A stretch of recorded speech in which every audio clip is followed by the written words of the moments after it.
പേര് Suhara Saleem, block panchayat member. ഇപ്പോൾ ഇന്നലെ ഞങ്ങളിവിടെ സ്ഥലത്തില്ലായിരുന്നു.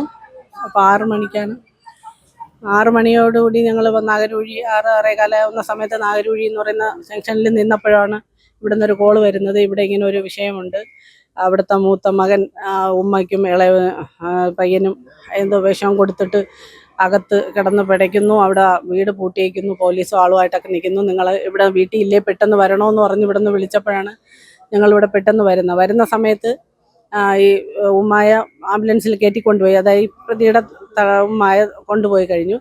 മറ്റ് രണ്ടുപേരെയും വണ്ടിയിൽ കയറ്റുന്നതിന് വേണ്ടി ആംബുലൻസും ആളും ആയിട്ടൊക്കെ ഇവിടെ കിടക്കുന്ന സമയത്താണ് ഞങ്ങൾ വന്നെത്തിയത്. അപ്പോൾ വണ്ടിയിലെടുത്ത് കയറ്റുന്നതേ ഞങ്ങൾക്ക് കാണാൻ പറ്റുള്ളൂ. ഇളയ അഹ്സാൻ എന്ന് പറയുന്ന മോനെ വണ്ടിയിൽ കയറ്റുന്ന സമയത്ത് അനക്കമൊന്നും ഉണ്ടായിരുന്നില്ല.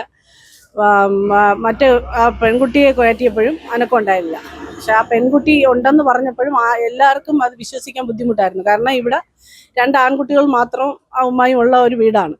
ഒരു പെൺകുട്ടി ഇവിടെ ഇല്ല, ഈ വീട്ടിലൊരു പെൺകുട്ടി ഇല്ല, അതിവിടെ അതല്ലെന്ന് പറഞ്ഞില്ല, ഉറപ്പിച്ചവൻ പറഞ്ഞു. ഒരു പെൺകുട്ടിയും വരുത്തിയിട്ടാണ് വന്നതെന്ന് പറഞ്ഞ്, അതുകൊണ്ട് ഇവിടെ ഉണ്ടെന്ന് പോലീസുകാർ പറഞ്ഞതിൻ്റെ അടിസ്ഥാനത്തിലാണ് ഒന്നുകൂടെ പരിശോധിച്ച് മുകളിൽ കയറിയപ്പോൾ അവിടെ കസേരയിൽ ഇങ്ങനെ മരിച്ചിരിക്കുന്നത് കണ്ടത്. അതും നെറ്റിയിൽ ഞാൻ ഇന്ന് പോയി ബോഡി ഗോകുലത്തിൽ പോയി കണ്ടു. അപ്പോഴും നെറ്റിയിലും ആഴത്തിലുള്ള മുറിവാണ്, കവിളിലും നെറ്റിയിലും മുഖത്തും ഒക്കെ കാണാൻ പറ്റാത്ത വിധം അത്ര ക്രൂരമായിട്ടുള്ള ഇതാണ് കണ്ടത്. ഉമ്മയെ ഞാൻ കണ്ടു, ഉമ്മയുടെയും തലയ്ക്കാണ് പരിക്ക്. ഡോക്ടർ പറഞ്ഞു ചെറിയൊരു ഇടിങ്ങുണ്ട്, പക്ഷെ ആളറിയാൻ വയ്യാത്ത വിധം നീര് വന്ന് മുഖം ഇതായി കണക്കെയാണ്.